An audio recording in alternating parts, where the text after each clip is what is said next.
Daya hantar listrik larutan. Tujuan percobaan yang pertama yaitu menguji daya hantar listrik berbagai larutan. Yang kedua yaitu menjelaskan perbedaan larutan elektrolit dan larutan non-elektrolit. Yang ketiga, menganalisis jenis larutan berdasarkan hasil percobaan daya hantar listrik larutan. Yang keempat yaitu menentukan contoh larutan elektrolit dalam kehidupan sehari-hari.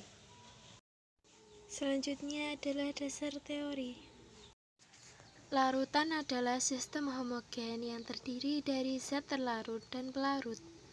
Pelarut yang sering digunakan dalam melarutkan zat adalah air.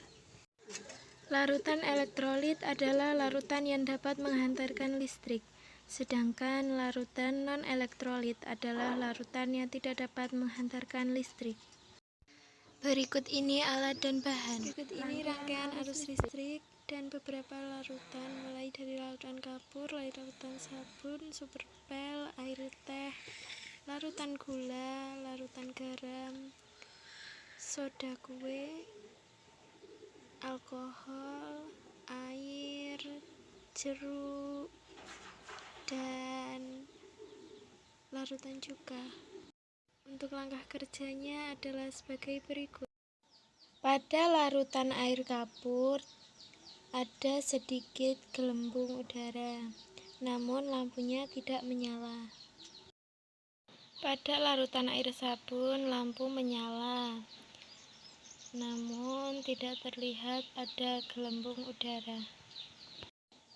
Pada larutan superpel ternyata lampu menyala namun tidak terang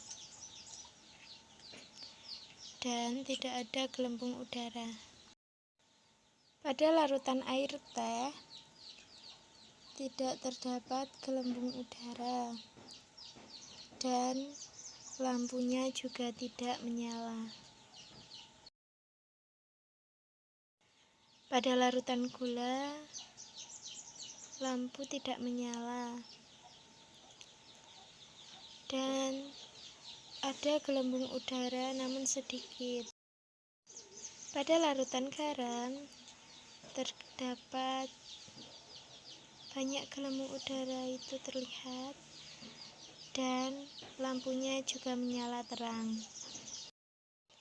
Pada larutan soda kue lampunya menyala dan terdapat gelembung udara. Pada larutan alkohol terdapat gelembung udara namun sedikit dan lampunya tidak menyala ternyata. Selanjutnya larutan air. Pada larutan air tidak terdapat gelembung udara dan lampunya juga tidak menyala. Pada larutan air jeruk sudah terlihat gelembung udaranya dan juga lampunya menyala terang. Selanjutnya larutan cuka. Larutan cuka sudah terlihat gelembung udaranya namun sedikit.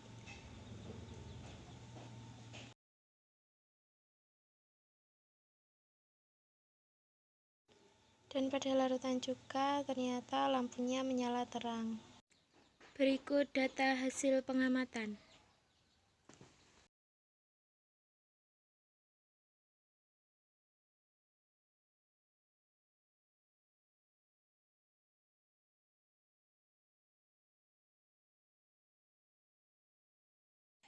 Analisis data adalah sebagai berikut. Yang pertama yaitu elektrolit kuat. Elektrolit kuatnya terdiri dari air perasan jeruk, cuka dapur, dan garam dapur. Yang kedua yaitu elektrolit lemah, berupa cairan pembersih lantai, alkohol, soda kue, air sabun, dan air kapur. Yang ketiga non-elektrolit, berupa larutan gula, air, dan air teh. Berikutnya adalah pembahasan. Pada larutan elektrolit kuat timbul banyak gelembung dan lampu menyala. Akibat dari zat terlarut berupa ion-ion yang terionisasi sempurna. Sedangkan pada larutan elektrolit lemah timbul gelembung sedikit, namun lampu juga tidak menyala. Akibat zat terlarut berupa ion-ion yang terionisasi sebagian.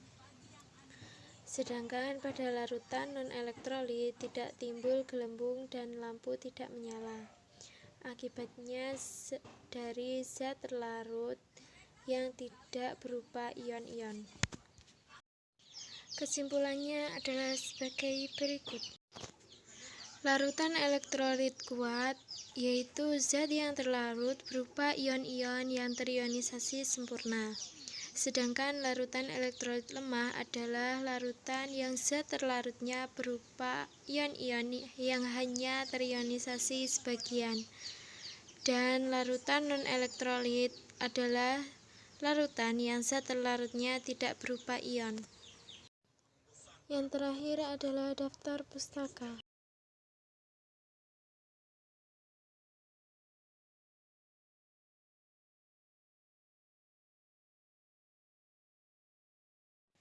Terima kasih sudah menonton dan sampai jumpa di video selanjutnya.